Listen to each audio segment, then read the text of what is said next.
found is that there was a little bit of delay between Substack and the live, but notifying me, but it goes live almost instantly. So let's see here. It looks like we're doing good. Let's give it a little bit. All right, we're live on X. Are we live on YouTube? I'm not sure. Yeah, I don't know. It's streaming there, so we'll see soon enough. And we are live on. All right, we're live on Substack. Hello, everybody. Matt here from Daily Crypto News, and we have Kyle. What's up, Kyle? Good morning, good afternoon, I guess, wherever everybody is. Still And morning what? here on the West Coast. Oh, you're West Coast, man. You get up early, bro. Yes. It's the time change today, actually. It threw me off. Yeah, I think it threw us all off. I had a tea time at eight or at 10:30 this morning, and I woke up. My alarm went off at 8:30. I was like, man, this feels so early. And I was like, oh yeah, we went forward. I'm hurting. Yeah, Got the coffee and yeah, everything. right.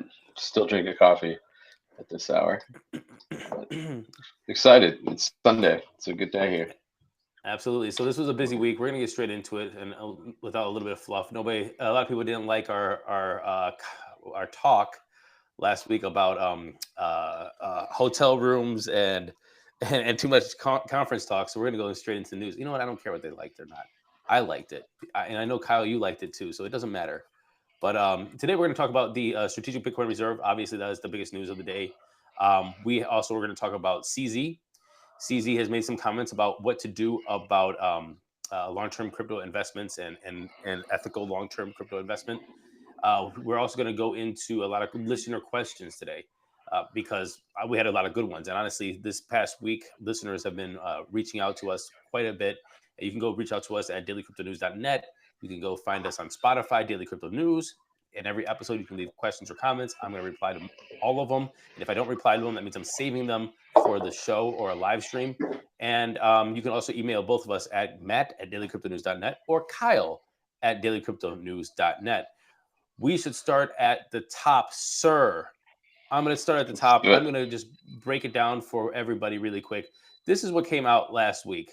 It was this tweet from Donald Trump, and Donald Trump first tweeted, "A U.S. crypto reserve will elevate the critical industry for years of corrupt attacks by the Biden administration, which is why my executive order on digital assets directed on the presidential working group to move forward with on a crypto strategic reserve, including XRP, Solana, ADA, and I'll make sure the U.S. crypto capital is the crypto capital of the world.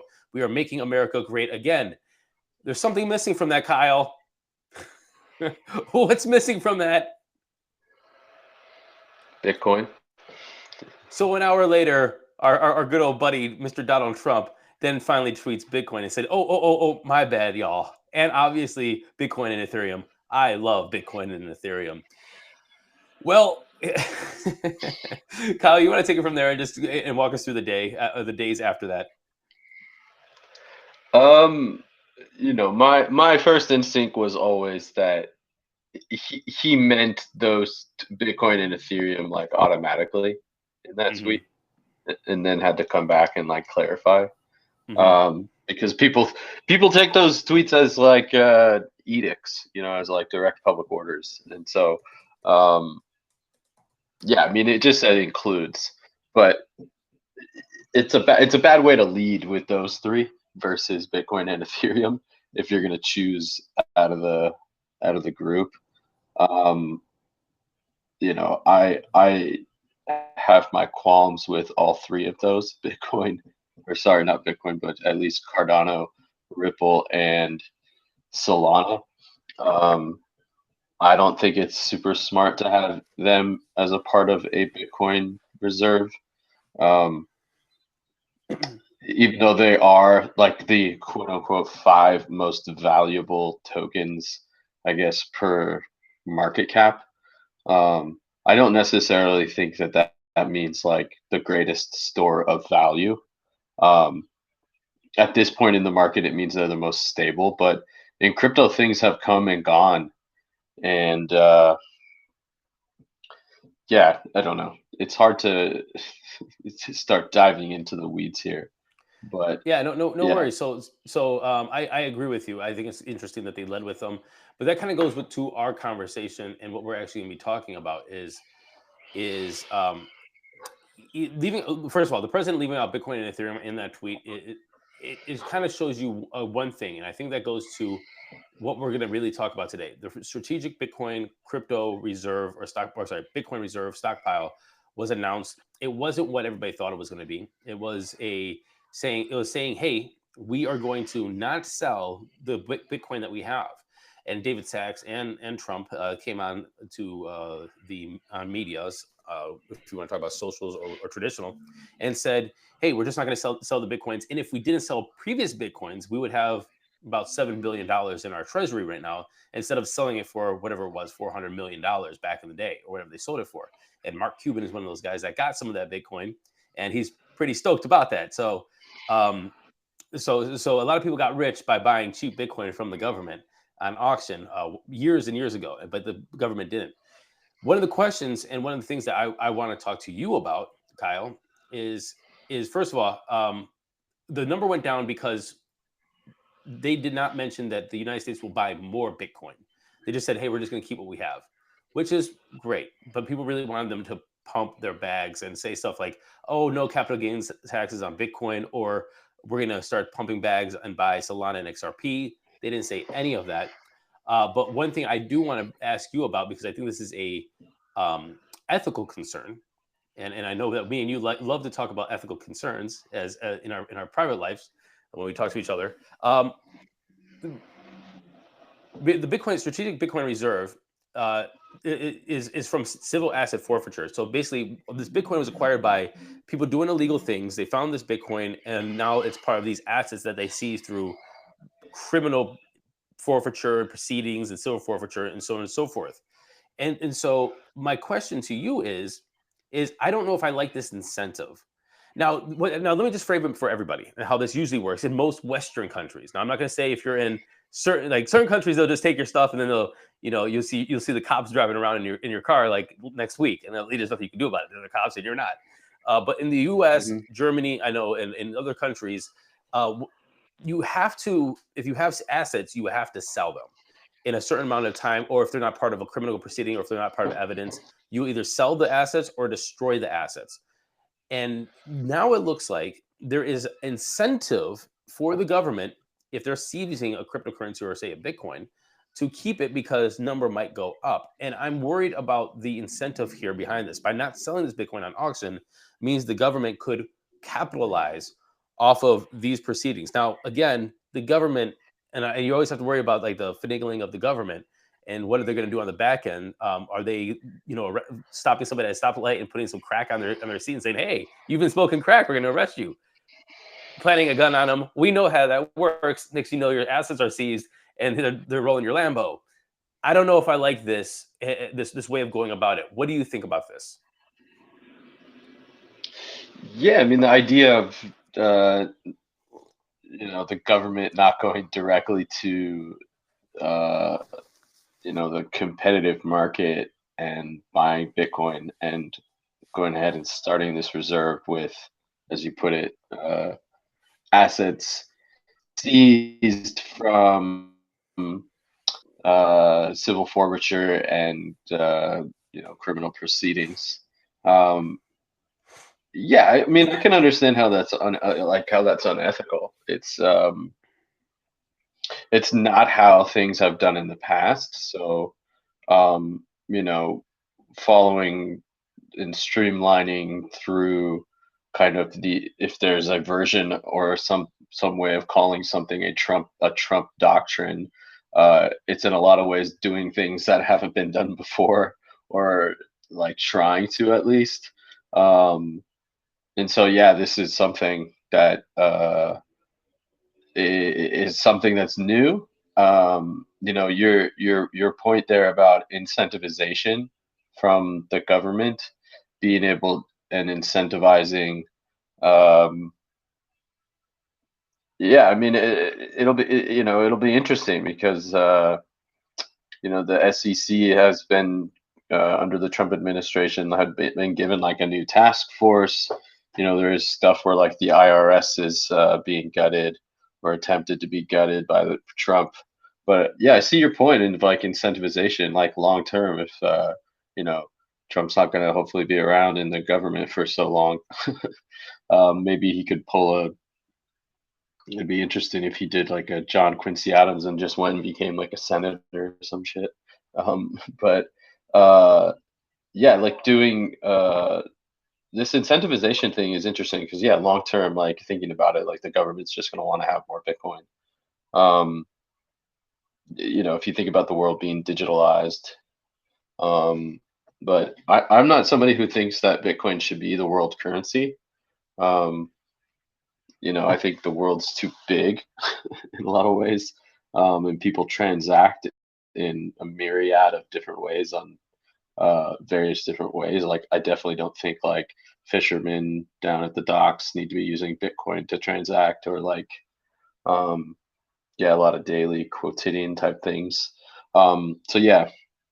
Anyways, yeah, the incentivization thing is like is the point here. I think is important to make because yeah, the government will then now have, like the FBI will have incentivization to like go after cybersecurity people or just be harder and find ways to like manipulate. Because like I've interviewed some people who have had like this type of stuff happen to them where they were like early Bitcoin miners, and then the Ross Ulbricht thing is even an example of this, where people who've been given Bitcoin now, there's like certain addresses people think that are like tied to him that moved for the first time when he got out of jail, but the government does take it. Like, this guy I interviewed one time said he didn't get his computer back for like years, and then he estimated that they took like 30% of the Bitcoin off of it. And it's like, okay, they just take stuff from people, and that's what like civil forfeiture kind of is like all over the country. Like police, there's a lot of investigative reporting on this, like police being incentivized to just like take stuff from people. 100 Um, percent. That is literally what I'm trying yeah. to get into. And Ross Audrick is actually a very good point. People like Ross, people like maybe Tornado Cash, or people with like privacy coins, or even people that are working in the space to make the chain better, if it's Bitcoin, or like maybe the Lightning Network and like Starknet. Like these people, like Elizabeth Stark, but these people now could be targets if Bitcoin is, and we go to a digital like society, and like a strategic Bitcoin reserve is becoming something big. For example, we do get that, what people say, $1 million Bitcoin, or we get that 2 million or $3 million Bitcoin. Now we're talking about really substantial funds that can be leveraged as in the treasuries. Um, do you just start going and putting these people that are maybe evading or trying to use privacy and evading KYC or AML laws and just take their Bitcoin? Or if they were arrested already, because of, I would say, again, kind of dubious reasons. Ross Ulbricht is a great example. Do you just take his Bitcoin and then what? Do you just keep it and it becomes valuable like that? And the thing is because you're keeping it creates the perverse incentive. It's the selling of it. It's not like, oh, we're seizing your assets because they're ill-gotten gains. Which again, Hmm. there's an argument to say that shouldn't happen. It's different when you say, oh, now we keep it. It's now on our balance sheet, and we're richer because of our seizing your assets because of your criminal, right? That's totally different. And so I'm very skeptical about this. Now, is this how they're going to operate in the future? These have already been gotten. They've already been in possession by the government. I don't think this sets good precedent. Will we see more Bitcoin being added to it because of seizures in the future? And then again, if this becomes, now this could be a long-term play. Now I'm going to go way out there in the future. Let's call it 50 years, maybe even 100 years. What if Bitcoin becomes it is a scarce commodity. It's a scarce commodity that has 21 million, and people really want to get that Bitcoin. If it becomes a do governments actually prioritize that? I mean, I can see governments prioritizing gold back when we were on a gold reserve because of the just the sheer, not even just value, the power it holds. And that's what we saw in World War II, of how moving Bitcoin to Fort Knox and collecting Bitcoin and leveraging Bitcoin. I'm sorry, gold to Fort Knox and leveraging gold for um, munitions purchasing and stockpile and defense against like Hitler, and it becomes a very valuable commodity. So I don't know if I like this precedent. Yeah. As I said earlier, like I don't believe that the U.S. or like I don't believe that a government should make Bitcoin its main currency. Like there's a lot of flexibility in having the US dollar versus uh d- even against like the euro. Like that was kind of what was uh, a part of the euro crisis. When was that, with Greece or whatever? Is Mm. because their ability to create dollars. Like that's actually the problem the United States has right now. Will create euros in their sense, but right now the U.S. created too many dollars recently, under Biden, um, and so like again, there is a way where Bitcoin again is, as Trump's trying to say, is like a way to hedge against the national debt, um, but I don't think it's like uh, it's not going to plug the gap completely. It's not. It's an instrument. It's not like the only way of doing something. But again, national governments, like we look at El Salvador, to have flexibility with at least the like international monetary system, with in their case like the IMF, like they have to use uh, they had to like bend a little bit and not use so much of Bitcoin. But anyways, the whole point of this is like the incentivization of governments behind this. And again, like um, any tool the government has against citizens is probably really negative. Like in this case, like it's always going to be used really strongly against citizens. Um, not to get like all libertarian and against people, but the state is a very strong form of violence, and so this is a way where the government can come and seize assets. Like, to maybe try and transition this point, something that they said at the White House summit this week, I think it was on Friday, was that they want to stop Operation Choke Point. And, this idea of like the government being incentivized to hold Bitcoin is ostensibly uh, its own Operation Choke Point, right? Like uh, it's funny in a way to think about it like that, because the government, as you put it, then gets a way and a tool to go after people who are like large Bitcoin holders, or might control companies that are in charge, or funds that are in charge of lots of Bitcoin, in order to manipulate them. Because the bigger the pool the United States would then have of Bitcoin, the more they would be sensitive to the price and the Right. volatility of it. And the volatility of Bitcoin right now is very high. Um, and that's why, again, like right now, it's not at least a great tool or a great way, I would say, for a government to hold all its like currency, because part of it is that volatility too. Anyways, I've been talking. No, no, I agree with what you're saying. Uh, Another interesting thing is let's just go back to the crypto stockpile announcement and now the crypto summit, because what from that announcement came that this crypto summit, they signed the executive order creating a Bitcoin reserve, and then they had a Bitcoin summit a couple of days ago, and we had a lot of people join that. I mean, I guess it's not the nobody that you wouldn't expect to be there was there.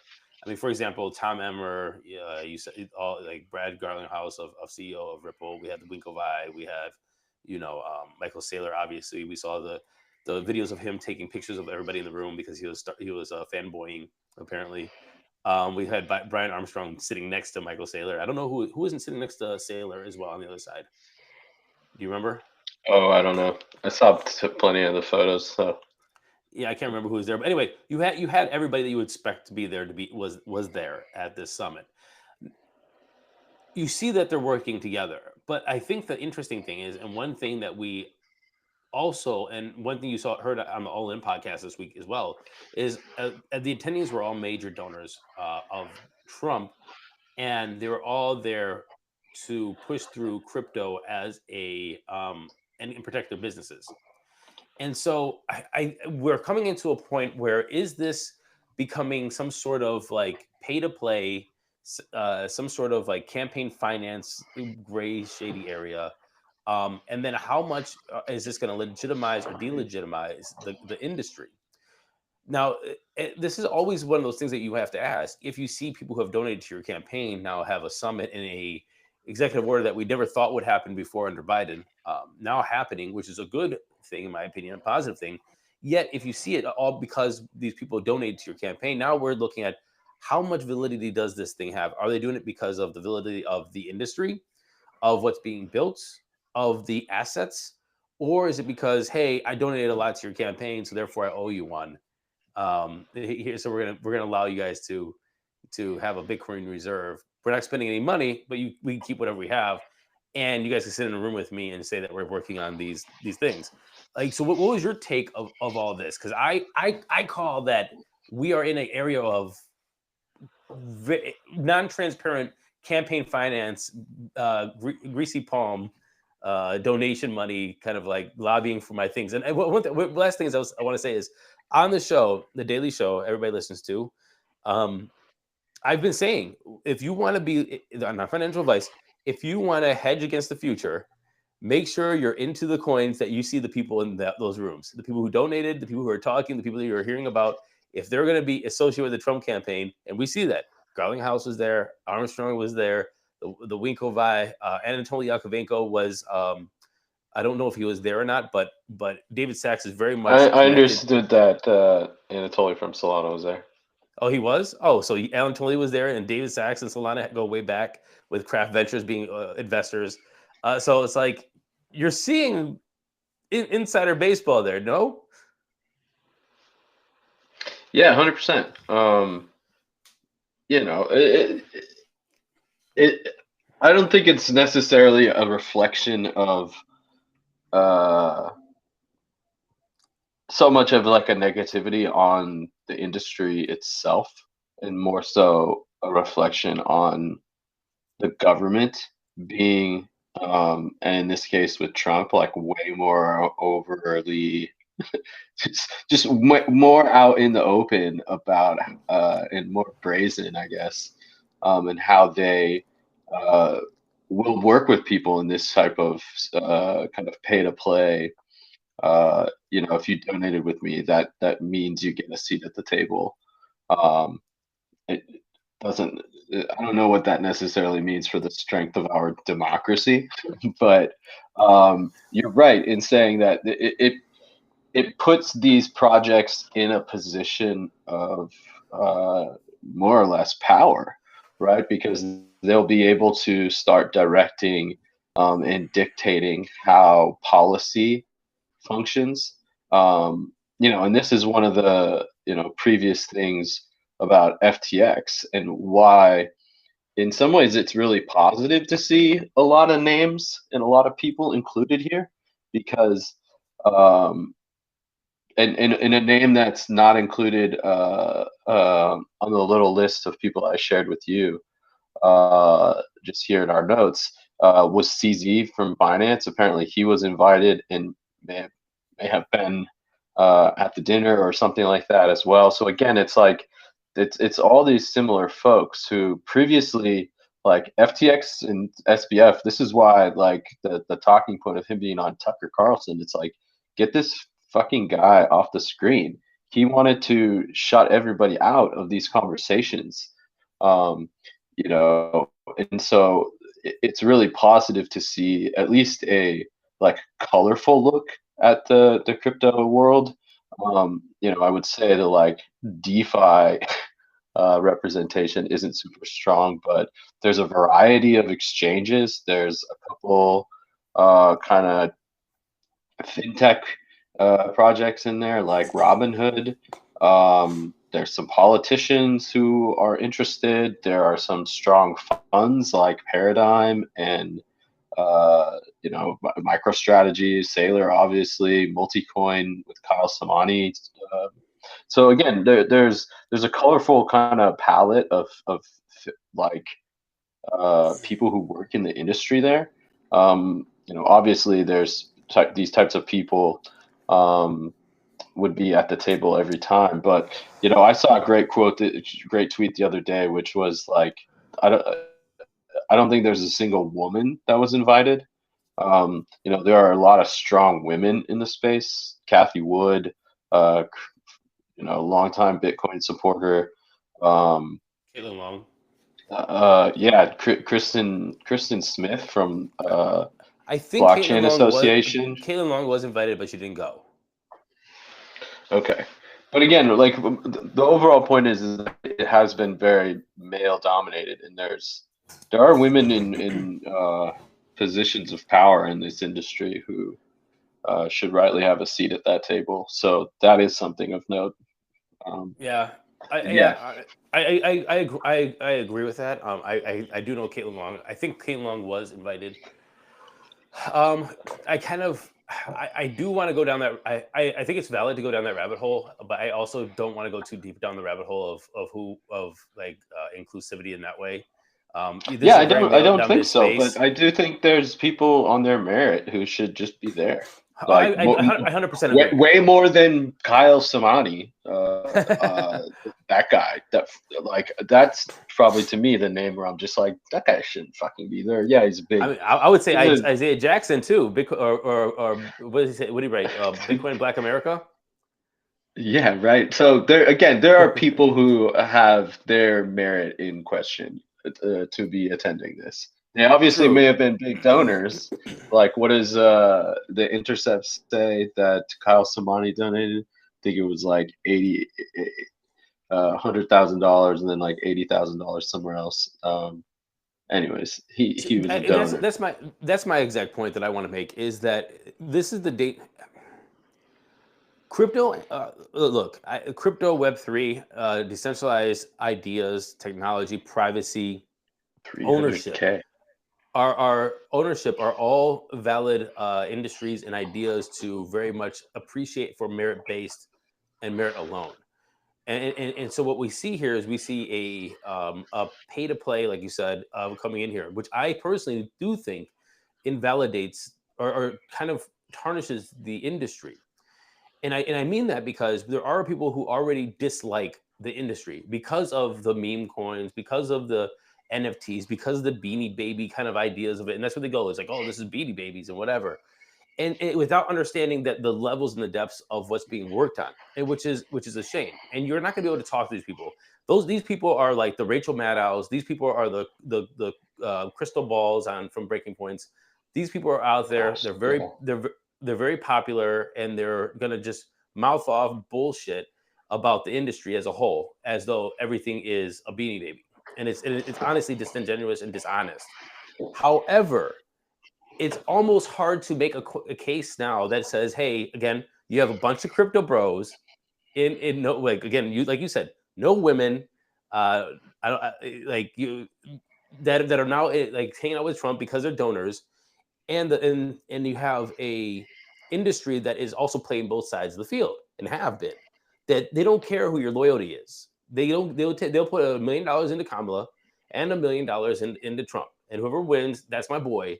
I'm gonna keep putting $1 million into you, which shows that the ethics of and the maybe moral clarity of some of these companies and people, it's not in politics. It's not for the people. It's for getting a seat at that table. Now, good if it's moving the industry forward. I'm sorry, the system is set up the way it is, and you have to donate. You have to do these things to you can get the seat at the table. At the same time, if it's only for getting the seat at the table and not for a greater good that I think you're going for, and I don't want to play like left or right politics, even though that's what's being played. However, it makes me wonder what the people in that room's like moral or mission for their businesses actually is. if you can play both sides so easily. If you could just, Yeah, like I mean, I understand like kind of the essence of what you're saying is that crypto should be trying to destroy that the game that situation. they're playing, And a lot, exactly. The game that they're yeah, playing, crypto the should be game trying that to they're playing destroy. should be, yeah, which, yeah, like I for one, am for like the idea of decentralization, um, and governance, right? Like that doesn't fall in line with how Trump uh wants to govern, or at least like has an idea of governance. Um, he definitely doesn't want to decentralize things. He definitely doesn't want to cede decision making to other people, um, or allow for uh, democratized decision making. So, um, yeah, it's interesting to think about because it's a struggle for. It's kind of like the irony of the whole situation is like, oh, should crypto go mainstream, or should you try to make mainstream crypto, right? Uh, Mm-hmm. and Good it's point. like, well, what what do we have to do? And this is something where walking out of East Denver, Patrick and I had a lot of thoughts about, which was basically like, uh, a lot of these crypto conferences are just vacuums and echo chambers. You're talking to the same people about the same things. Um, what you need to be doing is going out and like preaching this gospel to other people, going to other events, and if your product works in another is adjacent to any sort of other industry, you should be going to the trade shows for that and teaching the people there about how crypto makes their product or their industry better.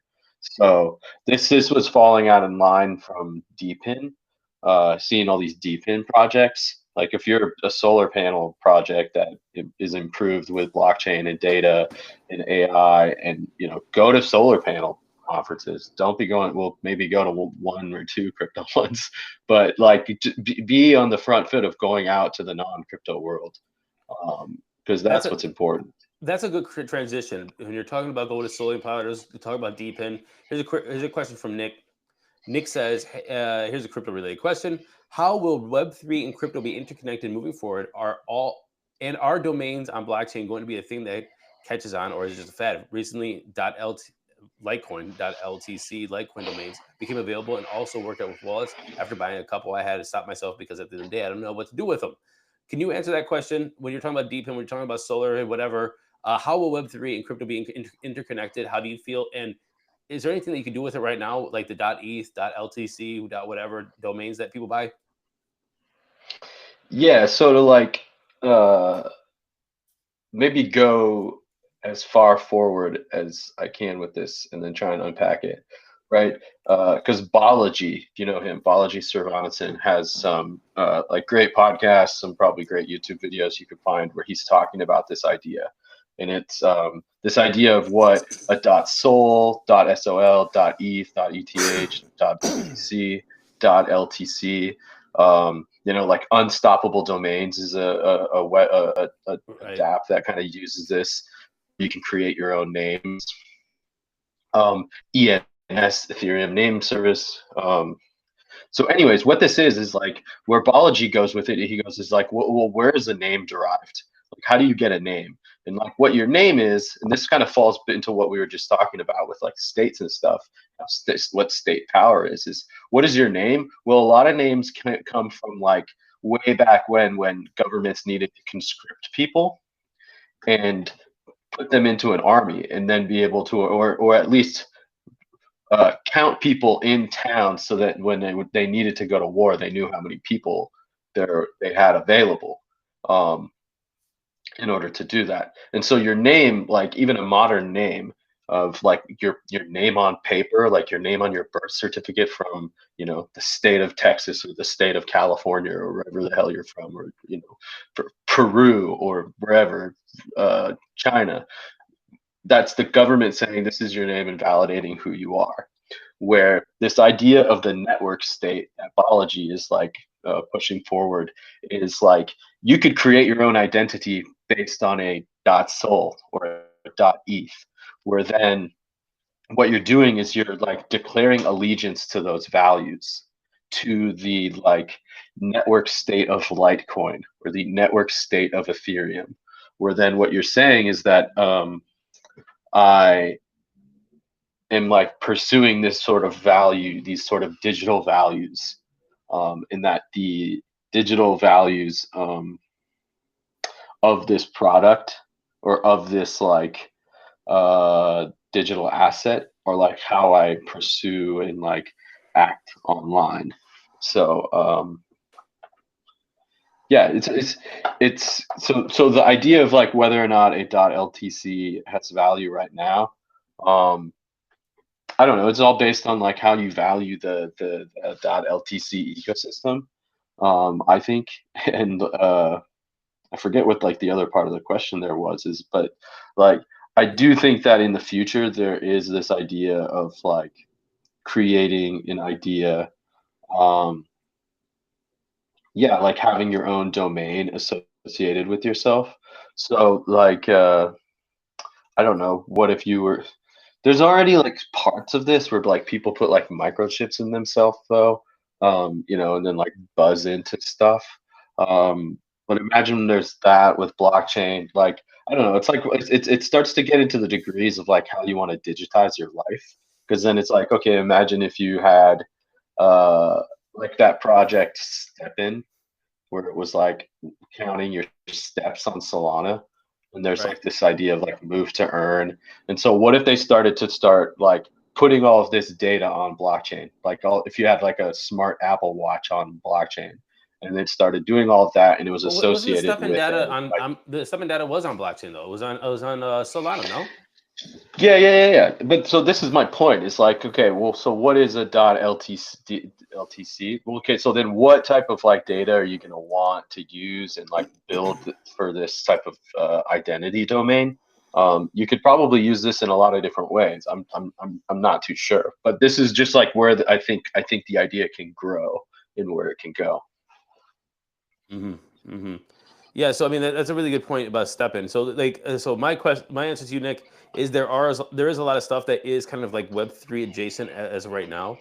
What can you really do with these domains besides receive Ethereum, Litecoin, Solana, blah blah blah, or connect your wallets in there? I mean, there's a little bit of ID, there's a little bit of validation, It's there's a like little bit of imagine if Litecoin partners with PlayStation in the future, like, and then then your .ltc is then your PlayStation name, and then as you're like running around killing monsters, you're earning some token in a game that then you can trade on an exchange for LTC. Like this is that's the like future of like where the digitization of this can go. Is like you can have interoperability between these names, and then hopefully in the future, like for example, the blockchain on Move, they have announced that they're building like a um, Game Boy PSP type hand like video game.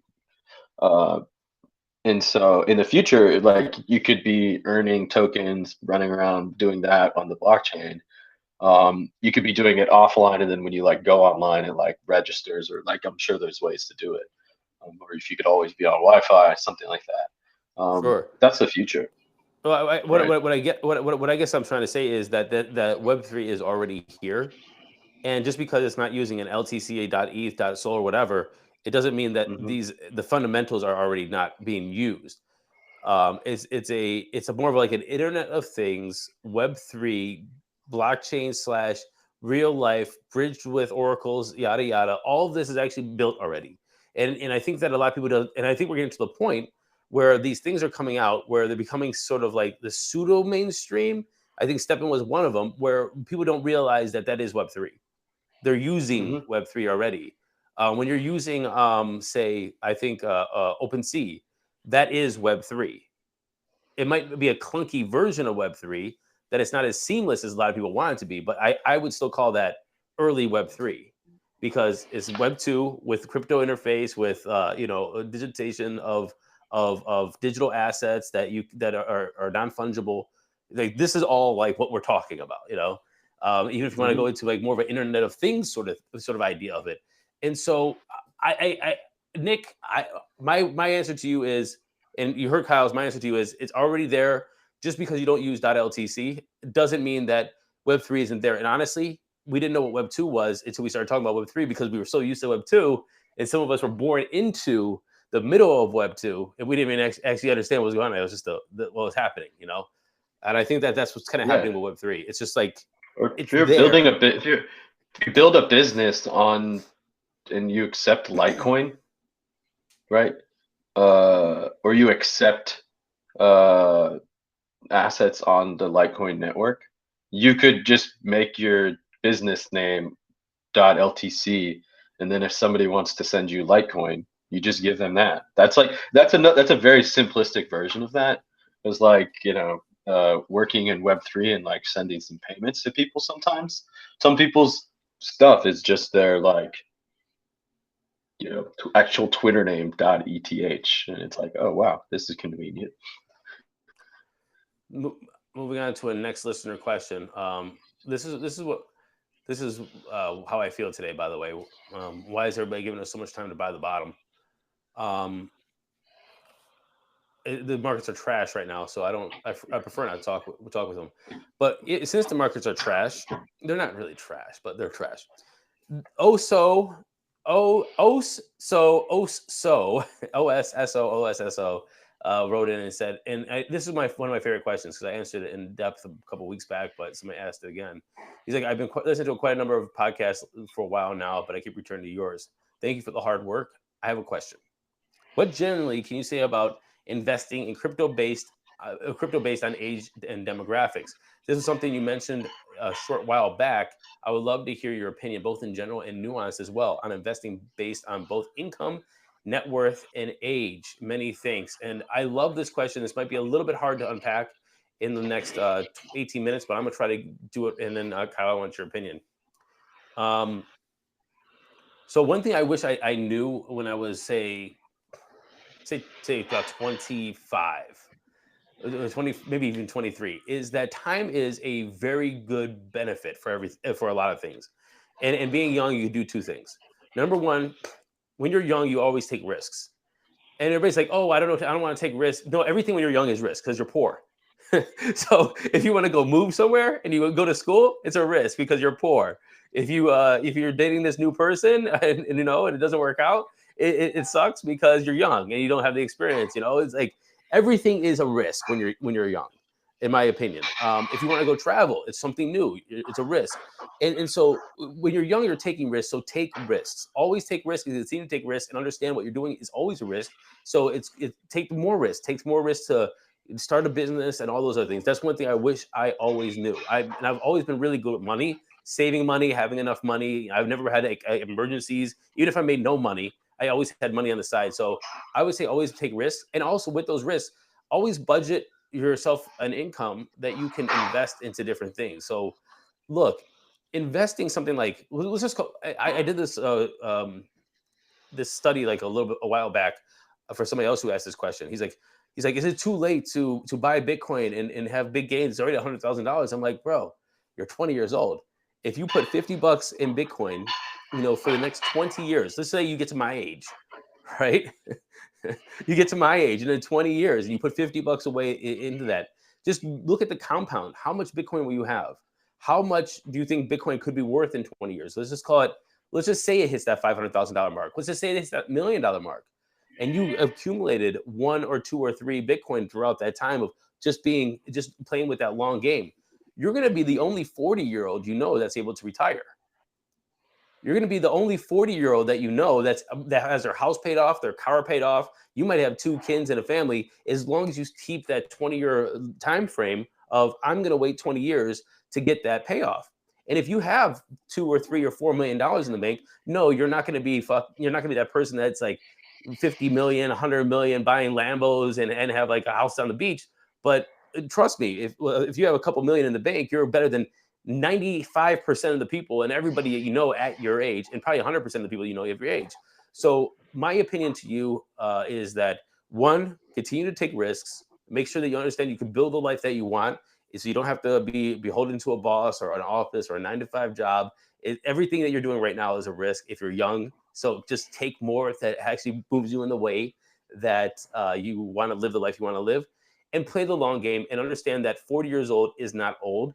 But if you have a 20 years of investing, then you can have a nest egg that will substantially put you ahead in a position of everybody else. And trust me, it doesn't sound like a lot of money, but 2 or 3 million dollars, it might not be, super mega rich. It is fine to set you up, have the time that you need to raise your family or whatever, pay off your house, and you will be having a different life than everybody else, and everybody will be absolutely jealous of you. The last piece of advice I would give this person is, do not make excuses for not doing the thing. If you say you're going to buy $50 a week or $100 a week of Bitcoin or any stock or S&P 500, it doesn't matter what you're doing. Don't say, "Oh, but I have to buy a car." No, if you can't buy it while still doing that, then you wait another week or month or two or half a year. Oh, I'm going to get married. Doesn't matter. Oh, I have this emergency. It doesn't matter. Everybody makes excuses of why you can't do something. If it's working out, eating right, uh, investing, saving, or doing everything that you don't like to do. And when you make that excuse, the other excuse is right next to it. I can't go to the gym because I'm tired. Well, then your next day you're tired, or I'm sick, or oh, my back hurts a little bit. It's always something. And so those are my three advices to him. So anyway, so what he says, I'm based on age and demographics. If you're young, it doesn't matter where you're from, make a plan that makes sense for you, and push it out for 20 years. And the last thing I would say is, if you think you're going to get rich quick, don't. Older people panic, especially if you're my age. They go, "Oh my God, I'm 45 or I'm 50 years old, and I'm not rich yet." So it's like, then they panic and they start putting their, like, you see that is like, people is like, "I'm going to mortgage my house so I can get rich and retire." You're kind of screwed already, man. You should have been planning from when you're 20. Now you still have to play the short game, or the shorter long game of how do you set yourself up for the next 20 years. So if you're 45 now and 65, you can retire. And it's the same plan. You're just doing it a lot later in life. What do you think, Kyle? Yeah, no, I agree. I agree that being young and taking risks is smart. I personally spent quite a number of years abroad in my younger years outside of the United States. I know you spent a lot of time as well outside the United States, Matt. I think those types of experiences are really empowering. And that's actually what got me into crypto, was seeing how crypto was a better cross-border payment service than most things. Yeah, investing based on demographics in crypto, like what I would say is like dollar cost averaging as well is really smart. Um, as you said, like being able to put in whatever valuation you think is necessary, $50, $25, even $10 a week. Uh, you know, compounds over time. Like time is your one of your best assets when it comes to this. If you don't start today, the best day to start was yesterday, right? With some of this, so just take what you can and start a little bit. Um, finding the moonshots is extremely difficult. I think what we've seen in the news recently with um, all the cabal news around the Melania Trump, the Libra token, uh, all that stuff. It's very indicative of um, how some of these markets are manipulated. And then, yeah, just watching out for things like sniper bots and flash bots on your trades, MEV bots, that sort of thing. There's always people out there to try and extract value from you. We were talking earlier about the government being, somebody big bad to watch out for, but at the same time, there's always the other side of this, like the dark, eerie web that's out to get you. So yeah, just being aware of like, especially in crypto, be aware of things like your permissions, like where you've given your wallet permission to. Um, being educated on like just kind of how you can be exploited. A good defense in crypto is a good offense as well. Um, being able to spot red flags, and that sort of thing. What I would say as well with like demographics, and as you said, Matt, like it's never too late to start. Like 40 years old is not young, or it's not old. It's pretty young in the relative terms of like if you're going to be investing in terms of retirement, like you still have 20 years, 25 years. Um, Obviously, better to start as early as possible. If you can do it in your 20s, wonderful. If you can do it earlier, even better. If you can do it as soon as possible, that's the best. When it comes to crypto, what I would say is always do your research. When you're looking at projects to invest in, like take a look at what the project is. There's a lot of ways you can check out red flags. Just go to the website, go see what the team is, peruse the white paper. Like if it's something you want to invest in for a while or put a hefty chunk of money in, make sure it's a serious project that won't rug pull, or has a reputable team, maybe has good investment backing so that it's supported for its development. Checking out roadmaps as well, being sure that projects have a good roadmap that's attainable. This kind of is potentially a transition point into that CZ news I shared, because one of the things CZ from Binance has been kind of tweeting about recently, um, is like uh, basic kind of KPI metrics to unlock tokens. And we actually wrote about this past week on Daily Crypto News. Samuel wrote about it. Um, and yeah, it's an interesting idea of like, okay, if you have a token and you have like this unlock mechanism, you should be able to like set better better unlock mechanisms so that like VCs are not just dumping on people, and make sure that like people are locked in based on the um, performance of the project, instead of just like a project's valuation shooting out of the gate. Have it be based on um, what's happening with the project.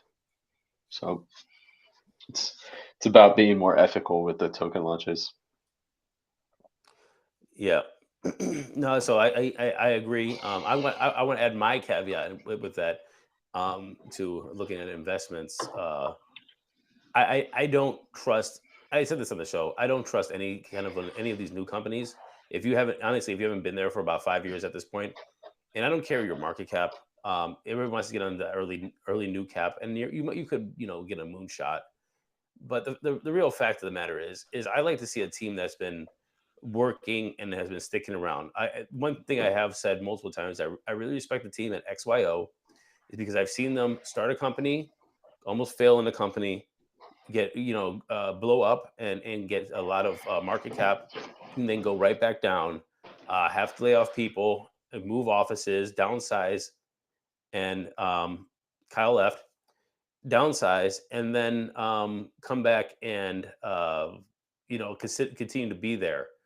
And that's kind of what I look for in a that's what I kind of look for in a project, is somebody who is a project that has been sticking around and has figured out how to weather the storms. Because what you see in any of these companies and markets is that uh, people and companies don't plan for if the bottom falls out. They don't plan for the 2008 recession. They don't plan for COVID. And next thing you know, they're calling up people and asking to borrow money, or they're trying to, or they're going bankrupt for the most part. If it wasn't for a government bailout or whatever, it's going to be for some companies like airlines. They're like, oh, because of all the stock buybacks, they're like, oh, but we can't survive, and now we have to, instead of saving our money, we need to get a bailout. So the crypto companies are no different. If they have a good token launch and they make Kyle's back, um, Yeah. if they have a good token launch and they make millions, and they have a good token launch and they make millions, some of these companies just don't know how to weather bear market, and so they go down. Your video is so much better now, Kyle. Though. So anyway, that's what I was. That's how I'll add. I'm so confused now because you left and now I'm distracted. Last Yeah, thing sorry. is that, yeah, no worries, no worries. Last thing everybody was asking is, should I buy Bitcoin? And I would say yes. That's not financial advice. It is sounds like financial advice, but it isn't. It isn't. It's a question with an answer. I'm not telling you what to do, Jackson. Jackson, you look. I don't know. Actually, you don't look grown. You look like a baby. Why are you listening to my show if you're a baby, Jackson? Yeah, that's an early stage. Looks like he has a baby who has a baby. It's a baby that has a baby. I don't know if I like this, Jackson. I don't know if I can reply to you, Jackson. You're a baby that has a baby, but if you were a grown It's person, never too late to buy Bitcoin. That's the point. or never too early. Yeah. Well, and you if you to get back to this idea of like, the .LTC and stuff, it's like, if you really believe in where this industry is going, um, because I heard Balaji explain it one time in person. I saw him speaking on stage somewhere. I forget where it was.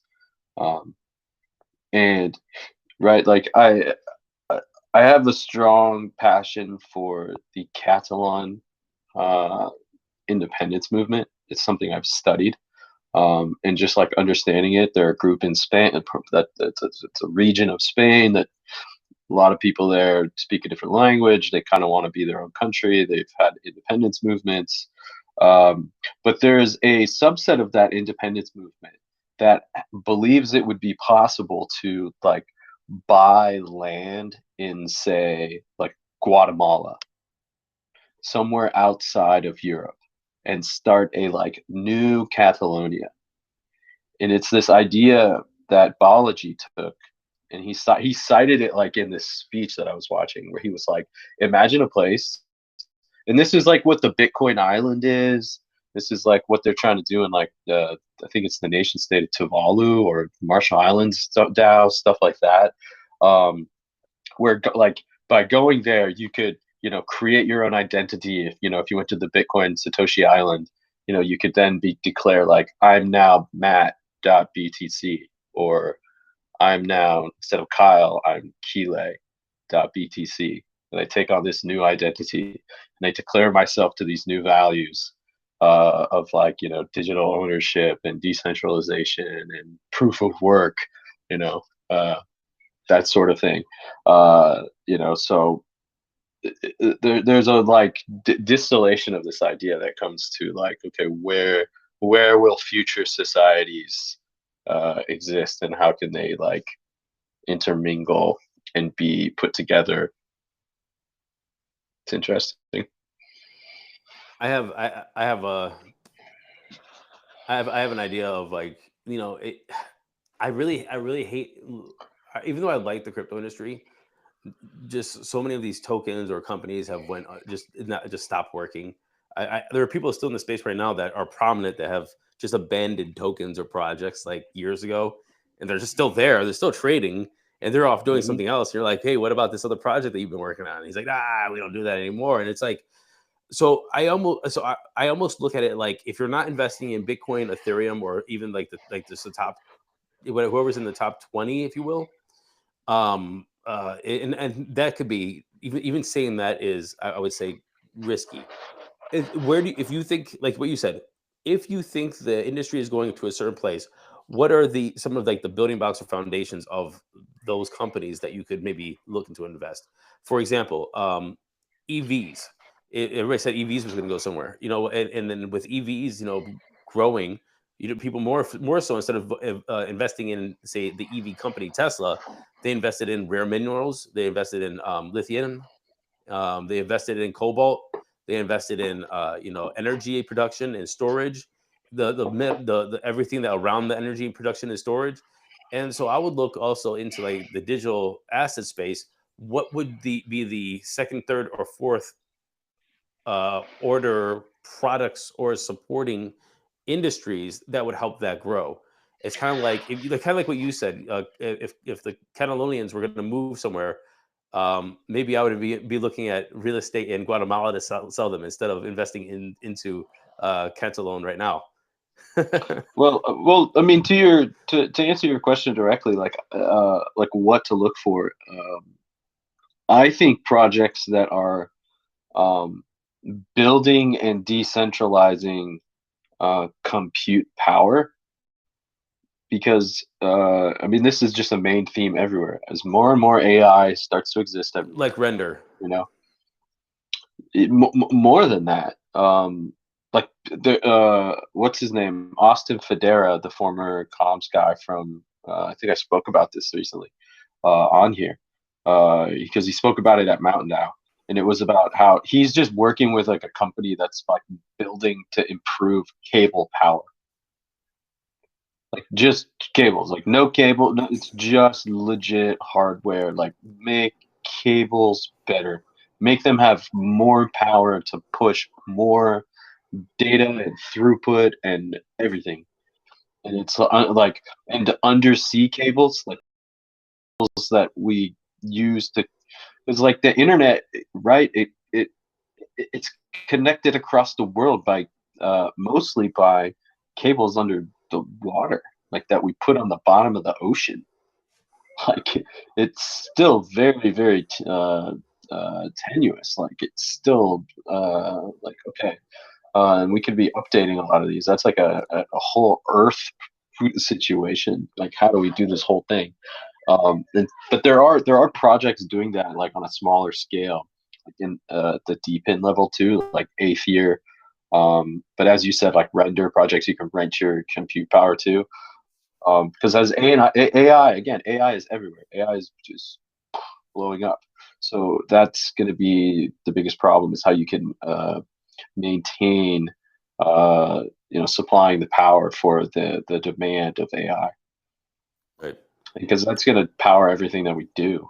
Not everything, but so much. All right, we're at about an hour. Is there anything you want to end on, sir? Um, what I would say is, yeah, it's exciting to see the Bitcoin summit happen. To see a lot of these leaders finally like talking in the White House.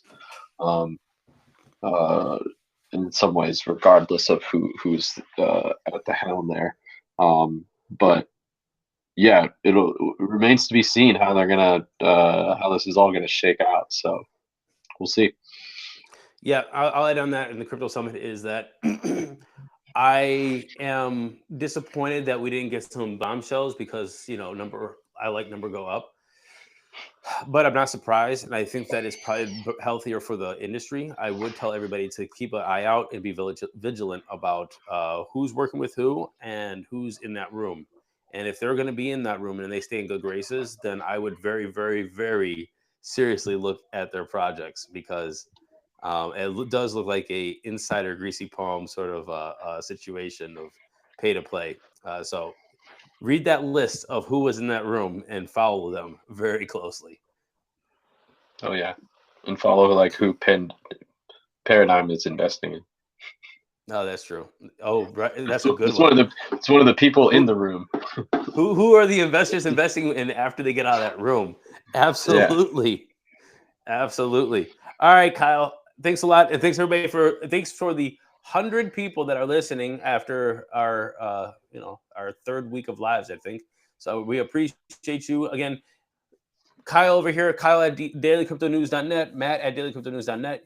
You can go to Spotify. You'll find this episode there as well. Was I post it if we get a good download? I hope. Um, comment question. You can ask questions or comments on Spotify, and of course, sign up to our newsletter, dailycryptonews.net, where Kyle and his team puts out original articles. So you're not going to see just us copy paste what was on CoinDesk or Decrypt or the Block, which they all have the same damn news. It's actually quite annoying. We try to look at different products and projects and write from basically first principles and critical thinking. So we appreciate you for subscribing and helping us with this channel. So thanks, Kyle. We'll see you next week. Ciao. Cool. That was that. I am uploaded. Kyle is uploaded. Yeah, 100%.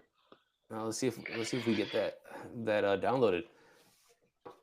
Are you Cool. traveling anymore? No, where I'm at I'm in California for a month, and then I'm at like an Airbnb. Oh, this is an Only Airbnb you're in. one house. Yeah, How we're much do you looking. pay for a month for an Airbnb?